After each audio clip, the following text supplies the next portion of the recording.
अब आगे इसका है structure of plant parts and transportation के प्लांट का स्ट्रक्चर, प्लांट के पार्ट्स का स्ट्रक्चर और इसके आगे transportation. Nature has made the plant parts in such a way that their structure permits the movement of materials. Structure of root, सबसे पहले है structure of root. From the moment a seed grows its roots start the search water and minerals in the soil. Roots have branches that play an important role in absorption of water. Turn the page. The root hair on the roots absorb water and minerals from the soil. Roots have xylem tissues to move water and minerals from the soil up through the stem to the leaves. Phloem tissue in roots help to transport food. उसके बाद है structure of stem. Many plants such as mustard, सरसों have a waxy layer cuticle around the stem to reduce water loss. Bark also reduce water loss in plants. Phloem tissue in the stem transport food made in leaves. Xylem tissue carry water from roots to the leaves.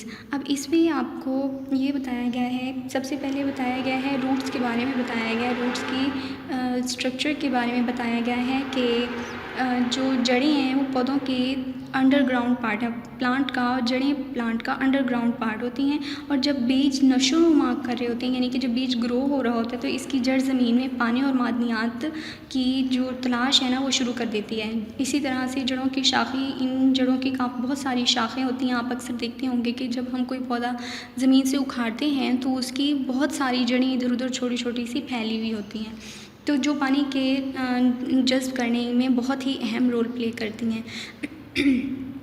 इसके बाद है कि जो तना होते हैं, यानी कि जो स्टेम होते हैं, स्टेम भी पौधे का बहुत ही इम्पोर्टेंट पार्ट है और ये पौधे के ऊपर वाले हिस्से में होता है। जिस तरह जड़ें पौधे के नीचे वाले हिस्से में होती हैं, ज़मीन से नीचे वाले में, इसी तरह तने जो हैं वो ज़मीन से, पौधे के ज़मीन से ऊपर वाले हिस्से में होती हैं। बहुत से पौधे जैसे कि मस्टर्ड है, सरसों है, ये क्या करते हैं, पानी के नुकसान को कम करने के लिए तने के गिर्द एक मोटी तह क्यूटिकल रखते हैं। कुछ पौधे होते हैं ऐसे जो जैसे कि बताया हुआ है सरसों, मस्टर्ड, ये क्या करते हैं कि पानी के नुकसान को कम करने के लिए अपने इर्द गिर्द एक मोटी क्यूटिकल की तह रखते हैं। पौधों में छाल भी पानी के नुकसान को कम करती है।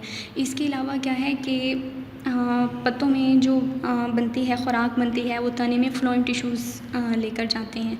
अब इसके बाद है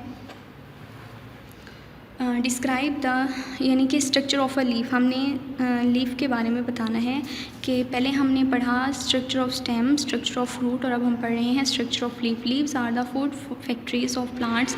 अपर layer of a leaf has a waxy layer cuticle to reduce water loss. Lower layer of a leaf has stomata. Exchange of gases and transpiration take place through stomata. Mid rib end veins of a leaf have xylem and phloem tissues.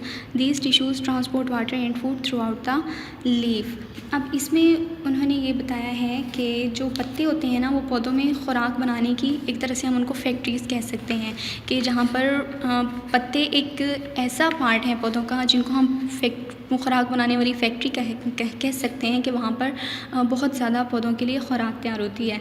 और जो पत्तों की निचली वाली सतह होती है, वहाँ पे बहुत ज़्यादा स्टोमेटा होते हैं और स्टोमेटा के ज़रिए से गैसों का तबादला होता है और ट्रांसपायरेशन का अमल भी स्टोमेटा के ज़रिए से ही होता है।